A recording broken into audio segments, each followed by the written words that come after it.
जनगणना जो है जनगणना 2011 की जनगणना 2021 में होना जरूरी था, लेकिन कोविड के कारण 2021 में जनगणना हुई नहीं। फिर अभी मतलब जनगणना आयोग ने, सरकार ने भी निर्णय लिया है। सरकार ने ऐसा निर्णय लिया है, पहली बार नरेंद्र मोदी सरकार ने, कि जाति के आधार पर जनगणना होगी। उसका फायदा ये होगा कि भाई हर जाति का पॉपुलेशन कितना है वो उसकी जानकारी मिलेगी, और दूसरा हर जाति की क्या इकोनॉमिक कंडीशन है, कितने लोगों को नौकरी मिली है, कितने लोगों के पास उद्योग है, कितने लोगों के पास खेती है, कितने लोग बेरोजगार हैं, इसके संबंध में जानकारी मिलेगी और हर जाति को मदद करने का मौका मिलेगा। तो जो मैंने बताया कि भाई जिस तरह भी जनगणना हो रही है तो हिंदू धर्म में जातियाँ होती है। अगर ऊपर हिंदू लिखते हैं तो नीचे जात लिखने का कॉलम ऑलरेडी है उसमें, क्योंकि अभी पहले से शेड्यूल कास्ट शेड्यूल ट्राइब की जनगणना जाति के आधार पर होती थी, लेकिन ओबीसी और जनरल की नहीं होती थी। लेकिन अभी सभी की जनगणना जाति के आधार पर करने का निर्णय हुआ है। तो जिस तरह बौद्ध समाज जो है, जो बाबा साहब अम्बेडकर जी के नेतृत्व में 14 अक्टूबर 1956 को यहाँ नागपुर में ही बौद्ध धर्म की दीक्षा उन्होंने ली थी, और उन्होंने मतलब हिंदू धर्म छोड़कर बाबा साहब ने बुद्धिज़्म को तो स्वीकारा था।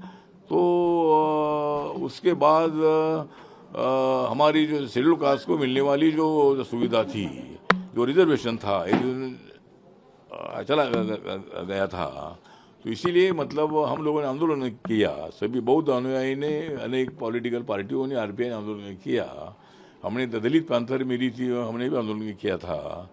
तो जब वीपी सिंह जी देश के प्रधानमंत्री थे तो उन्होंने ये निर्णय लिया कि शेड्यूल कास्ट से जो लोग बौद्ध बने हैं उनको एससी एसटी को मिलने वाला, जो शेड्यूल कास्ट से जो बौद्ध बने हैं उनको शेड्यूल कास्ट की जो सुविधाएं है, रिजर्वेशन है, तो शिक्षा में और नौकरियों में जो रिजर्वेशन है, बजट में जो रिजर्वेशन है, वो रिजर्वेशन मिलेगा। तो फिर हमने 2011 के जनगणना में हमारे बौद्ध भिक्षुओं ने, हम सब लोगों ने ऐसा प्रचार किया कि बौद्ध अगर हम लिखते हैं तो नीचे जात नहीं लिखेंगे, क्योंकि बौद्ध धर्म में जात नहीं है। तो इसीलिए अनेक बौद्ध जनरल में चले गए, हमारा रिजर्वेशन यहाँ चला गया। तो इसलिए अभी हम सभी लोगों को आह्वान करते हैं कि वहाँ धर्म का कॉलम है। जब जनगणना शुरू होगी तो ऊपर अगर आप बौद्ध लिखते हैं तो नीचे महार, मांग, चमार, जो भी अपनी जात शेड्यूल कास्ट की है वो लिखेंगे तो अपना नाम शेड्यूल कास्ट में जाएगा। तो सभी लोगों को हमारा निवेदन ये है, और मैंने कोशिश ये भी की कि भाई शेड्यूल कास्ट का नंबर डालकर अगर ये इशू को सॉल्व करते तो, लेकिन मंत्रालय का कहना ऐसा है कि जाति के नंबर बदलते हैं, फिर बाद में उसका प्रॉब्लम हो सकता है। इसीलिए हम तो बहुत ही है, खाली रिजर्वेशन मिलने के लिए नीचे महार अगर लिखते हैं, मांग चमार लिखते हैं, तो उसमें कोई दिक्कत नहीं होनी चाहिए। तो इसीलिए मुझे लगता है कि बौद्ध लिखने के बाद नीचे अपनी जात, शेड्यूल कास्ट की जात का उल्लेख करना चाहिए। ये मैं सभी लोगों को निवेदन करना चाहता हूँ। मौलाना अशरफ मदनी ने कहा अभी देश में नफरत की राजनीति नहीं है, डर की राजनीति चालू हो गई है। मौलाना अरशद मदनी, दल की राजनीति, डर की राजनीति नहीं, नफरत की राजनीति चालू हो गई है देश में। हाँ, मुझे लगता है कि जो हमारे हमारे जो मदनी जी हमारे अच्छे पहचान के हैं और मुस्लिम कम्युनिटी के बड़े नेता भी हैं। आईटीओ में उनका बहुत बड़ा मस्जिद भी है और मुस्लिम कम्युनिटी के लिए वो बहुत अच्छा काम करते हैं। लेकिन जिस तरह उन्होंने निवेदन किया है कि भाई डर की राजनीति है, तो मुझे लगता है कि डर की राजनीति का बिल्कुल विषय नहीं है। जब से 2014 से हमारी एनडीए की सरकार आई है, मोदी जी की सरकार आई है, तब मुझे बताओ कितने मुस्लिम पर हमला हुआ है। मतलब हमला वहाँ हुआ है कि जहाँ मकान पर बुलडोजर इसलिए चलाया गया है जो लोग क्रिमिनल है। जिस तरह योगी जी के राज में गुंडा राज खत्म करने के लिए वह ब्राह्मण समाज के भी जो मतलब क्रिमिनल थे उनके ऊपर भी हमले हुए थे, उनके ऊपर बुलडोजर चलाया था। खाली मुस्लिम कम्युनिटी को बुलडोजर नहीं चलाया था। तो जो क्रिमिनल है उनके ऊपर बुलडोजर चलाया है। तो मुझे लगता है कि डर की राजनीति का विषय नहीं है। मैं मदनी जी को एक उदाहरण देना चाहता हूँ कि बाबरी मस्जिद गिरी थी 1992 में, तब हमारे मुंबई में दंगे हुए थे हिंदू मुस्लिम। तो उसके बाद अनेक मुस्लिम लड़के आतंकवादी एक्टिविटीज़ में पकड़े गए। मुंबई में जो बमलास हुए थे उसमें मुस्लिम लड़के पकड़े गए थे, ये सब लोगों ने देखा था। उसके बावजूद भी आज तक 1992 के बाद अभी कम से कम 34 साल हो रहे हैं, एक भी मुस्लिम आदमी के घर पर किसी ने पत्थर नहीं मारा है। तो मुझे लगता है कि डरने की कोई आवश्यकता नहीं है। देश सबका है, हिंदू का है, मुसलमानों का है। ये जरूर हिंदू समाज की संख्या यहाँ ज़्यादा है, लेकिन यहाँ अगर मुस्लिम रहते, क्रिश्चियन रहते, बुद्धिस्ट रहते, जैन रहते हैं तो कोई डरने की बात नहीं है। और मैं इतना बताना चाहता हूँ कि हमारी सरकार आने के बाद किधर भी दंगे हुए नहीं है। मतलब दंगे जब दूसरे पार्टियों की, कांग्रेस की सरकार थी, अनेक बार दंगे फसाद हुए थे कि कांग्रेस पार्टी की डिवाइड एंड रूल की पॉलिसी है। हमारी पॉलिसी ये है कि भाई सबको, सबका साथ, सबका विकास। 140 करोड़ जनता मेरा परिवार है, नरेंद्र मोदी जी का मतलब उनकी भूमिका है।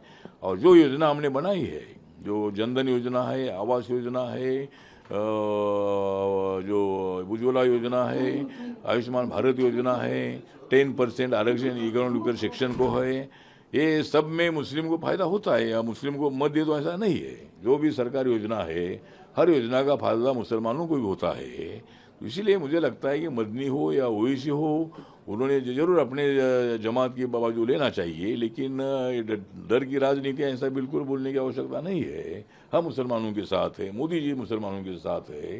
तो मोदी जी भी भोरी समाज के प्रोग्राम में बहुत बार गए हैं और भारतीय जनता पार्टी का माइनॉरिटी विंग भी है। तो इसीलिए मुसलमान ने डरने की कोई बात नहीं है, उन्हें शांति से यहाँ रहना चाहिए। जो क्रिमिनल काम करेगा अंदर जाएगा, जो अच्छा काम करेगा वो उनको कोई तकलीफ नहीं है। इसीलिए ऐसा डरने की बात बिल्कुल नहीं है। और हमारी सरकार सबका साथ, सबको विकास की सरकार है। पश्चिम बंगाल की मंत्री, कैबिनेट मंत्री अग्निमित्रा पाल ने भारत कहा, माता को मां नहीं मानने वालों को देश में रहने का अधिकार नहीं। क्या भारत माता को मां नहीं मानने वालों को देश में रहने का अधिकार नहीं, अग्निमित्रा पाल ने कहा। पश्चिम बंगाल की कैबिनेट मंत्री, भारत को मां नहीं कहने वालों को देश में रहने की जरूरत नहीं। हाँ, तो बात सही है कि मतलब भारत तो अपनी माता ही है, भारत अपनी माता ही, माँ ही है। तो जिस भारत में रहते हो उसको माँ नहीं बोलने का क्या मतलब है? तो अगर भारत में रहते हैं तो भारत माता की जय बोलना ही चाहिए हमारा। इसीलिए जो उन्होंने भूमिका रखी है वो तो सही भूमिका है। भारत को सभी ने अपना माता मानना ही चाहिए, ऐसा मेरा भी मानना है। सर, जिस तरीके आज केरल में शपथ विधि हुई है, वीडी सतीशन ने मुख्यमंत्री की शपथ ली है आज। क्या नाम किसने? वीडी सतीशन, सतीशन केरला के मुख्यमंत्री शपथ विधि हाँ, तो जो वीडी सतीशन है, जो मतलब कांग्रेस पार्टी का नाम जल्दी तय करने में राहुल गांधी जी को, मल्लिकार्जुन खड़गे जी को बहुत टाइम लगा, लेकिन ठीक बात है, वो उसमें बहुत बड़ा कॉम्पिटिशन चल रहा था। लेकिन निर्णय लेने की, जल्दी निर्णय लेने का काम राहुल गांधी नहीं कर सकते हैं। तो इतना दिन एक नाम तय करने के लिए इतना दिन लगाने का क्या मतलब है? 4 तारीख को मतलब रुझान आए थे और एक हफ्ते भर में शपथ होने की आवश्यकता थी। लेकिन ठीक बात है, जो हमारे सतीशन जो मुख्यमंत्री बने हैं उनको हमारी हार्दिक शुभकामना है। उनको मेजॉरिटी वहाँ मिली है और वहाँ केरल के डेवलपमेंट के लिए भारत सरकार जो भी मदद करना चाहती है उतना ज़्यादा से ज़्यादा मदद केरल के लिए हम करते रहेंगे। वहाँ कांग्रेस के नेतृत्व में यूडीएफ की सरकार है, इसीलिए हम उसका विरोध करने का बिल्कुल हमारा मकसद नहीं है। वो भारत की जनता है। केरल हमारा भारत का एक इम्पॉर्टेंट स्टेट है जहाँ एजुकेशन का परसेंट बहुत ज़्यादा है।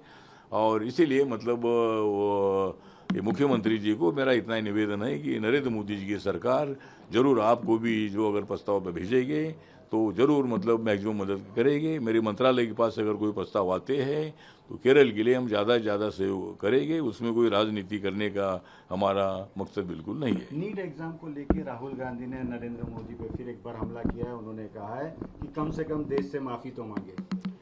मुझे लगता है कि नरेंद्र मोदी जी को माफी मांगनी जरूरी नहीं है, लेकिन नीट में जो भी कुछ हुआ है उसमें महाराष्ट्र का एक मेन सूत्रधार महाराष्ट्र में मतलब उसमें मिले हैं। तो नीट में इसी तरह का पेपर फूटी होना बिल्कुल ठीक नहीं है। इसके पहले भी हुआ था और ये कुछ गैंग ऐसी है कि भाई वो ऐसा पैसा का कमाने के लिए, ब्लैक मनी कमाने के लिए इसी तरह की गलतियाँ करते हैं। तो ऐसे लोगों को कठोर सज़ा मिलनी चाहिए। इनके ऊपर राजद्रोह का गुना भी लगाना चाहिए और स्टूडेंट को इतनी तकलीफ देना ठीक नहीं है। 3 स्टूडेंट ने आत्महत्या भी की है। तो इसीलिए मुझे लगता है कि इसकी पूरी जांच होनी चाहिए। जांच हो रही है, अनेक लोग पकड़े गए हैं, लेकिन मुझे लगता है कि नरेंद्र मोदी जी ने माफ़ी मांगनी चाहिए। ऐसा राहुल गांधी जी का जो भूमिका है उससे हम सहमत नहीं है।